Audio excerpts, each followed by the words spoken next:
Hello everyone, welcome you all to my channel Accounts Made. I hope you all are doing great.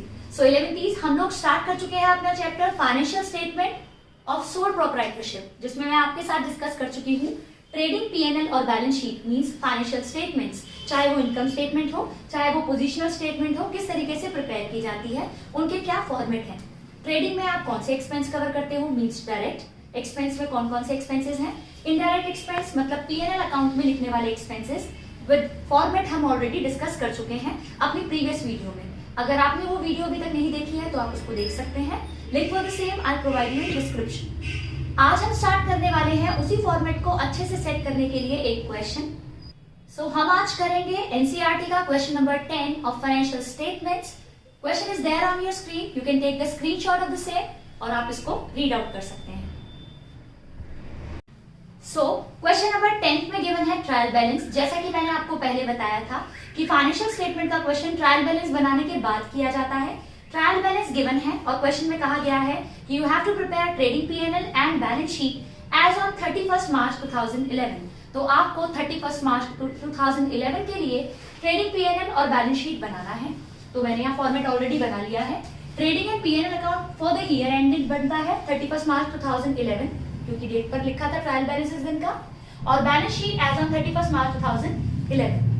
ये एक particular day बनती है इसलिए लिखा है एज ऑन, और ये फॉर द ईयर एंडिंग होता है इसलिए लिखा है फॉर द ईयर एंडिंग। ये साइड डेबिट, ये साइड क्रेडिट, ये साइड टू, ये side by. Particular amount is the format, उसको आप आराम से समझ सकते हैं। ट्रेडिंग अकाउंट में सबसे पहले हम लिखते हैं ओपनिंग स्टॉक, फिर हम लिखते हैं परचेजेस और उसमें से अकॉर्डिंगली हम माइनस करते हैं परचेज रिटर्न। बाय साइड हम लिखेंगे सेल्स, सेल्स में से माइनस करेंगे sales return.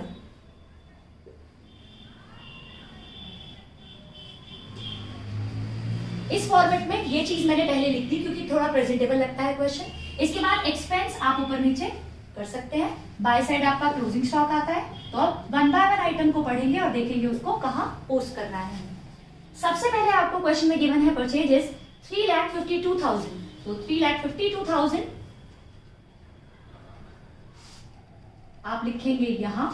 Purchases debit balance दे रखा है और सेल्स का बोल रखा है क्रेडिट, तो आप जब क्रेडिट साइड देखेंगे 5,60,000 तो ये है आपकी सेल्स। ट्रायल बैलेंस होपफुली आप सबको आता है। डेबिट में आपके पास असेट होते हैं या एक्सपेंस होते हैं, क्रेडिट इधर आपकी इनकम है या लायबिलिटी। तो आपको परचेज एंड सेल्स दे रखा था, डेबिट साइड वाले परचेज ट्रीट किए जाएंगे और क्रेडिट साइड वाले अकॉर्डिंगली सेल्स ट्रीट किए जाएंगे और वो सेल्स ही है। रिटर्न में ऑपोजिट होता है, परचेज अगर डेबिट है तो उसका रिटर्न क्रेडिट में गिवन होगा। तो 3,52,000 का क्रेडिट बैलेंस 12 दे रखा है रिटर्न का, तो परचेज रिटर्न कितनी है 12, तो 12 आप अकॉर्डिंगली इसमें से माइनस आउट कर नेट बाहर लिखेंगे 3,40,000। और जो रिटर्न आपको डेबिट में गिवन है 9,600 वो सेल्स का रिटर्न है, उसको आप यहां से माइनस आउट करेंगे और अकॉर्डिंगली बाहर लिखेंगे 550,400। तो होपफुली आपको ये समझ में आ गया। इसके बाद लिखा है carriage inward. Carriage inward purchase related खर्चा, फैक्ट्री से रिलेटेड खर्चा या आपके प्रोडक्शन से रिलेटेड खर्चा सब डायरेक्ट होता है। तो कैरेज इनवर्ड दे रखा है 7,000, इसको हम लिखेंगे डेबिट साइड 7,000। इसके बाद है कैरेज आउटवर्ड 3,360, तो ये आपका डबल लाइन के नीचे, क्योंकि मैंने आपको बताया था यहाँ पीएनएल स्टार्ट हो गया और कैरेज आउटवर्ड सेल्स रिलेटेड खर्चा है, फैक्ट्री के खर्चे ऊपर, ऑफिस सेलिंग एंड डिस्ट्रीब्यूशन के खर्चे नीचे। तो कैरेज आउटवर्ड कहां लिखेंगे आप, यहां कैरेज आउटवर्ड 3,360। इसके बाद है फ्यूल एंड पावर। तो फ्यूल एंड पावर आपको पता है फ्यूल एंड पावर डायरेक्ट या फैक्ट्री में इस तरीके का खर्चा होगा, मशीनरी से रिलेटेड खर्चा है, तो इसको आप बनाएंगे डायरेक्ट फ्यूल एंड पावर। कितना एक्सपेंस है ये 24,800। होपफुली आपको समझ में आ रहा है।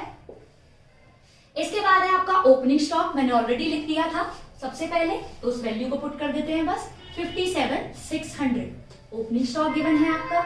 इसके बाद है बेड डेट्स। बेड डेट्स मतलब आपके डेटर्स बेड हो गए, ऐसा खर्चा कोई डायरेक्ट में नहीं पड़ा था, जो खर्चा डायरेक्ट नहीं है वो इनडायरेक्ट है, और वैसे भी ये सेल्स से रिलेटेड खर्चा माना जाता है। आपने क्रेडिट की सेल की जिससे डेटर से आपको पैसा मिलना था, वो बेड हो गया। बेड डेट्स है आपका 9950 और ये एक्सपेंस है इनडायरेक्ट, तो ये आएगा पीएनएल में। इसके बाद डेटर्स एंड क्रेडिटर्स, तो हमें पता है डेटर क्या होते हैं आपके असेट और क्रेडिटर आपकी लायबिलिटी। यहां हम थोड़ा लिक्विडिटी के पार्ट से कैश को पहली प्रेफरेंस देंगे कि कैश लिख दिया, बैंक का बैलेंस है तो वो लिख दिया, उसके बाद डेटर्स लिखेंगे थोड़ा प्रेजेंटेबल बनाने के पार्ट से सर।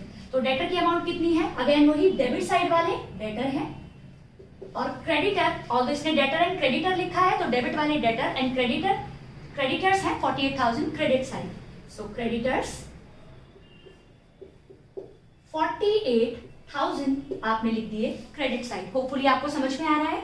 इसके बाद कैपिटल गिवन है 3,48,000, और मैंने आपके साथ कैपिटल के बारे में भी डिस्कस कर रखा था कि कैपिटल में अगर नेट प्रॉफिट आता है तो वो प्लस होगा और माइनस होंगी ड्रॉइंग्स। तो अकॉर्डिंगली अभी चीजें देखेंगे आगे, उसके बाद इस वैल्यू को हम बाहर पुट करेंगे।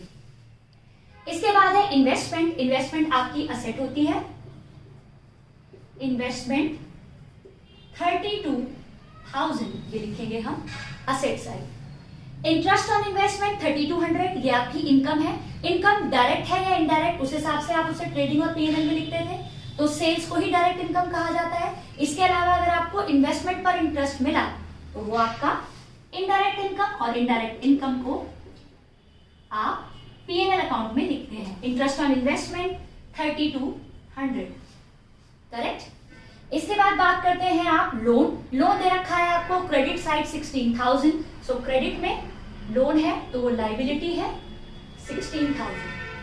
इसके बाद आपका रिपेयर्स, सिंस अगर इसमें रिपेयर्स बोली होती है, repairs for machinery, for factory machinery, तो आप उसको ट्रेडिंग में लिखते। अभी सिंपल रिपेयर्स है तो आप उसको कहां लिखेंगे, टू रिपेयर्स पीएनएल अकाउंट में, और आपकी अमाउंट कितनी है ये 2400। होपफुली आपको समझ में आ रहा है। General expense 17,000, general expense 17,000 indirect, क्योंकि हमने डायरेक्ट में कभी नहीं पढ़े ये। Wages and salary, first word को प्रेफरेंस दिया जाता है, तो वेजेस एंड सैलरी में फर्स्ट वर्ड है वेजेस, तो ये फैक्ट्री से रिलेटेड खर्चा है। वेजेस एंड सैलरीज आपकी अमाउंट है ये 28,800। इसके बाद आपको गिवन है land and building. So land and building is your asset. Hopefully आपको ये सारे आइटम्स पता है कि लैंड एंड बिल्डिंग है तो असेट ही है, खर्चा है तो डायरेक्ट इनडायरेक्ट आप पहचान पा रहे हैं। लैंड एंड बिल्डिंग 28,800,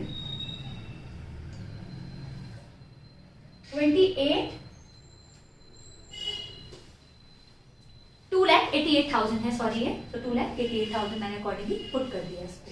इसके बाद है cash in hand 32,000। Miscellaneous receipt, नाम से ही पता चल रहा है रिसिप्ट है, और जब किसी हेड में स्पेसिफाई ना किया जाए तो उसे मिसलेनियस में डाल दिया जाता है, तो मिसलेनियस रिसिप्ट। इनडायरेक्ट इनकम, और इनडायरेक्ट इनकम को आप कहां लिखेंगे 160। इसके बाद इसमें सेल्स टैक्स कलेक्टेड दे रखा है, ऑल्दो अब इसे वैल्यू एडेड टैक्स मानते हुए हम गवर्नमेंट के बिहाफ पर कलेक्ट किया है, तो इसे लायबिलिटी साइड लिख देंगे, सेल्स टैक्स कलेक्टेड।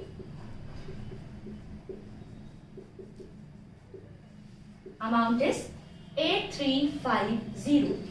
इसके बाद आपको ट्रायल बैलेंस के बाहर गिवन है क्लोजिंग स्टॉक। अगर कोई भी चीज ट्रायल बैलेंस के बाहर होती है तो आप उसको डबल साइड पोस्ट करते हो, क्योंकि हम डबल एंट्री सिस्टम कर रहे हैं।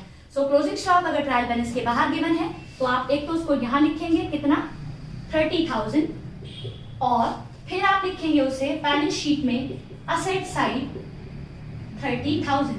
अगर क्लोजिंग स्टॉक ट्रायल बैलेंस के अंदर गिवन होता तो आप सिर्फ उसे बैलेंस शीट में लिखते, आप उसे ट्रेडिंग के बाय साइड नहीं लिखते। अब करेंगे टोटलिंग। सो इस साइड का टोटल अगर हम देखें तो इस साइड का टोटल आ रहा है 580400, ये है आपकी क्रेडिट साइड का टोटल। और अगर मैं डेबिट साइड का टोटल करती हूँ तो डेबिट साइड का टोटल आ रहा है आपका 458200। आप इसकी टोटलिंग कर सकते हैं। ये टोटल आ रहा है 458200। हमें दोनों साइड के टोटल में वो लिखना होता है जिसका टोटल ज्यादा होता है। तो ज्यादा टोटल किसका है? 580400 क्रेडिट साइड का। तो यहां भी हम 580400 ही लिखेंगे। डिफरेंस इधर आ रहा है, इसमें से इसको माइनस आउट कर कर जो डिफरेंस आएगा दैट इज 122200 122200। ये है आपका ग्रॉस प्रॉफिट। तो इसको आप यहां लिख देंगे ग्रॉस प्रॉफिट। होपफुली आपको समझ में आया। 12200, इसको हमने 12200 क्या किया हमने क्रेडिट साइड का टोटल किया और डेबिट साइड का टोटल किया। क्रेडिट का टोटल आ रहा था 580400 और डेबिट का टोटल आ रहा था ये और ये आइटम का टोटल था आपका 458200। तो इस टोटल में से मैंने इसको माइनस आउट करके जीपी निकाल दिया। सो आपका जीपी आ गया 1,22,200। अगर आपकी balancing figure debit side I, means अगर क्रेडिट ज्यादा होने की वजह से इधर डिफरेंस आया तो आप उसे बोलते हैं ग्रॉस प्रॉफिट, और अगर उल्टा इधर डिफरेंस आता तो आप उसे बोलते हैं ग्रॉस लॉस। अगर ग्रॉस लॉस होता तो आप उसे टू साइड पोस्ट करते डबल लाइन के नीचे, क्योंकि पीएनएल स्टार्ट हो गया। यहाँ प्रॉफिट आया है तो इस प्रॉफिट को आप बाय साइड पोस्ट कर दोगे। फिर डबल लाइन से ऊपर कोई मतलब नहीं है हमारा। अब हम इस साइड टोटल करेंगे और इस साइड टोटल करेंगे। तो मैंने यहाँ टोटल कर दिया है। क्रेडिट साइड का टोटल आ रहा है आपका इन तीन आइटम का 125560 और डेबिट साइड का टोटल आ रहा है 32710। तो अब अकॉर्डिंगली आप दोनों साइड में से कौन सी साइड ज्यादा है? Credit side. तो आप इस टोटल को दोनों साइड लिखेंगे। कितना अमाउंट? 125560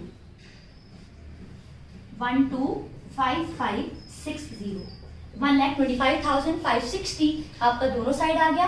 सिंस डेबिट साइड कम थी, टोटल कितना था? 32710। तो उसको माइनस आउट करके इधर ही बैलेंसिंग फिगर आएगी। अगर इधर बैलेंसिंग फिगर आई तो उसको आप क्या कहते हैं? Net profit. ये आपकी बैलेंसिंग फिगर। और ये कितना आया? 92850 92850। अब ये नेट प्रॉफिट आपकी कैपिटल में ऐड हो जाएगा। कितना? 92580। ये वाले प्रॉफिट को हमने 92850 और ड्रॉइंग्स क्वेश्चन में कोई गिवन ही नहीं थी तो उसको आप डैश लगा दीजिए। बैंक का बैलेंस कोई गिवन नहीं था, डैश। सिर्फ लिक्विडिटी के पार्ट पर समझाने के लिए मैंने आपको बताया था कि अगर कैश बैंक हो तो उनको आप अकॉर्डिंगली पहले लिखेंगे। अब आप इसका टोटल करेंगे। ये आएगा हमारा 440,850। अब हमें असेट का टोटल करना है और लायबिलिटी का टोटल करना है और ये टोटल हमारे हो जाने चाहिए मैच। तो ये टोटल आ रहा है हमारा 513200। आप अकॉर्डिंगली इसको टोटल कर देख सकते हैं। ये दोनों साइड हमारी आएगी इक्वल। तो हमने किया क्या? सबसे पहले हमने बनाया जो भी हमारे ट्रायल बैलेंस में आइटम थे, अकॉर्डिंगली हम उन्हें वन बाय वन, अगर वो ट्रेडिंग से रिलेटेड थे, opening stock, purchases, returns, accordingly purchases थी डेबिट और उनके रिटर्न थे क्रेडिट, अकॉर्डिंगली माइनस आउट कर हमने बाहर लिख दिया। सेल्स थी क्रेडिट और उनके रिटर्न्स थे डेबिट, उन्हें माइनस आउट कर हमने बाहर लिख दिया। क्लोजिंग स्टॉक ट्रायल बैलेंस के बाहर दे रखा था तो हमने दोनों साइड पोस्ट किया, ट्रेडिंग में बाय साइड और बैलेंस शीट में असेट साइड। अगर क्लोजिंग स्टॉक ट्रायल बैलेंस के अंदर होता तो सिर्फ हम उसे बैलेंस शीट के में ही प्रेजेंट करते, उसे ट्रेडिंग में बाय साइड पोस्ट नहीं करते। अकॉर्डिंगली जितने भी खर्चे थे डायरेक्ट और इनडायरेक्ट को ध्यान में रखते हुए ट्रेडिंग और पीएनएल में पोस्ट कर दिए। क्रेडिट साइड का टोटल कर डेबिट में से माइनस आउट कर इधर बैलेंसिंग फिगर आई जीपी को बाय साइड पोस्ट किया। आपने टोटल करने के बाद नेट प्रॉफिट निकाला, वो नेट प्रॉफिट अकॉर्डिंगली कैपिटल में प्लस किया और दोनों साइड का टोटल कर हमने बैलेंस शीट को मैच कर दिया। अगर हमने क्वेश्चन ठीक किया है तो हमारी बैलेंस शीट एंड में मैच हो जाती है। होपफुली आपको जो मैंने आज पढ़ाया समझ में आया होगा। If you find my video fruitful तो इसको लाइक और शेयर कीजिए ताकि मैक्सिमम बच्चे इससे बेनिफिट डिराइव कर पाए। एंड अगर आप मेरे चैनल पर नए हैं तो subscribe my channel too. With that, don't forget to press the bell icon so that you can get the notifications of my latest updates. Thank you.